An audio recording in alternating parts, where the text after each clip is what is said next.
Meron silang mga nakita na mga namimeke ng documents. Kaya bili na lang ngayon ng 500cc.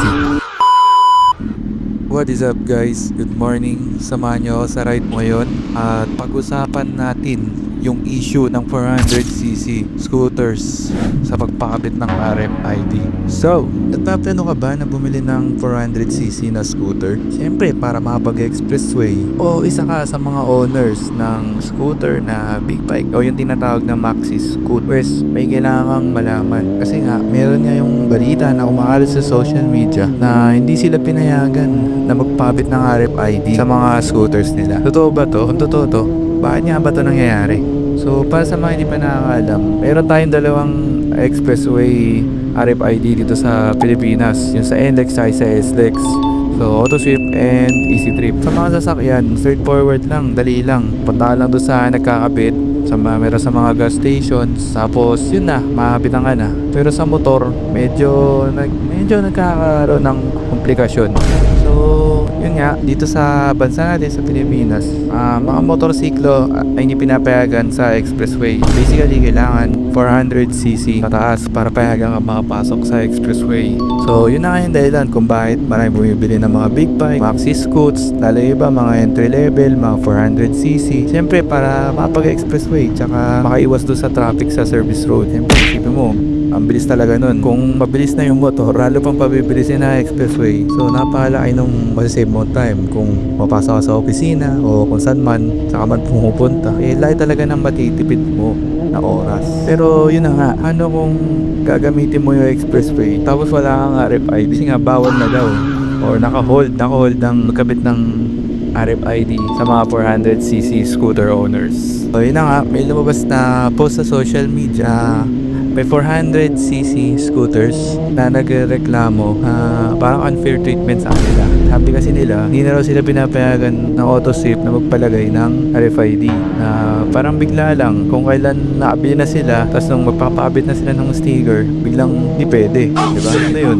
So, kung ikaw ay bumili ng 400cc, syempre, gumastos ka dun para makapag-expressway ka tapos biglang nung magpapakabit ka na, bawal daw muna. So, napfrustrating talaga siya. Kaya, marami nagtatanong, ano nga ba talaga ang nangyari? So, ayon sa isang website, ito yung email reply sa kanya na MC scooters or any type of scooters are on hold for new installation, which is, nag-aantay pa sila ng official list of approved models from LTO. So, pinag-aaralan pa daw ng LTO kung ano ba yung mga scooters na pwede. Kaya, yan ang sabi ng AutoSweep, hindi muna sila magkakabit ng stickers hanggat wala pa tong listahan na to.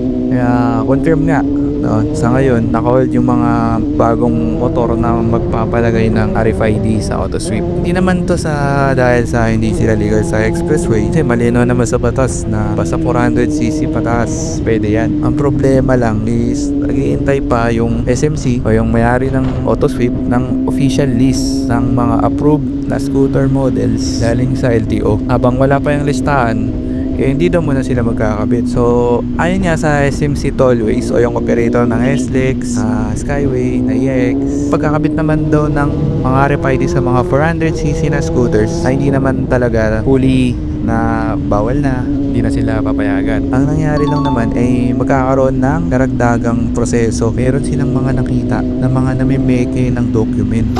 Kasi ito yung nangyari. Dahil nga pilar na dito sa Pilipinas, mga entry level na big bike, maxi scoots, may mga motor kasi na 400cc pero pag sa papel, mga nasa 373cc lang or 399cc lang. So, may mga nahuli sila na gumagamit ng mga Photoshop o mga editing apps. Tapos binabago nila yung OR nila or CR nila. Ni-edit nila, ginagawa nilang 400. So ito nga isa naging seryosong problema, lalo na para sa mga motor na katulad nun, yung 400cc lang. Kaya ang ginawa ng SMC para masigurado nila na yung mga pumapasok sa expressway nila 400cc talaga ataas na motorcycle. Gagawa sila ng verification process. Ang bagong proseso ganito. Number 1, kailangan mag-submit ng kopya ng ORCR sa AutoSweep. Next, yung AutoSweep naman makikipag-coordinate sa LTO para i-verify kung yung actual displacement ng motor mo 400cc talaga. Number 3, kapag na-verify na, ikaw na yung makikipag-ugnayan sa AutoSweep para magpa-schedule na ng RFID installation. So, ganun lang. Dadagdagan lang ng pagbe-verify sa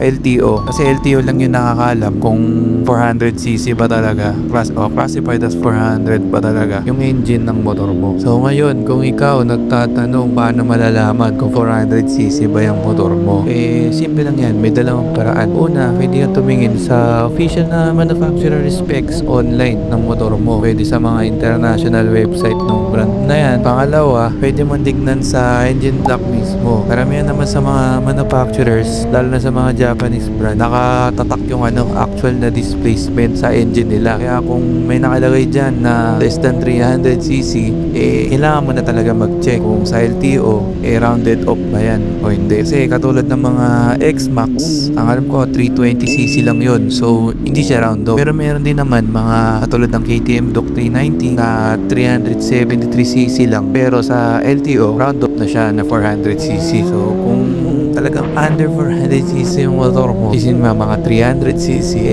malamang magkakaproblema talaga. Pinasok mo yan sa expressway o nagpakapit ka ng RFID. So, para naman sa mga riders na apektado nito, ang malinaw lang na mensahe, hintay muna tayo. Hindi naman binawal, pero naka-hold. At syempre, kung legit na 400cc ang scooter mo, wala kang dapat kabahala. Maaari kang magsubmit ng documents sa AutoSweep para i-verify nila sa LTO. Tapos, pwede ka na magpakabit. Pero yun nga, pag ganito, asahan mo na, mas matagal to kaysa dati. Tagal na proseso, mas maraming kailangan gawin. So, hassle talaga. Kaya, bilhin na lang ngayon ng 500cc.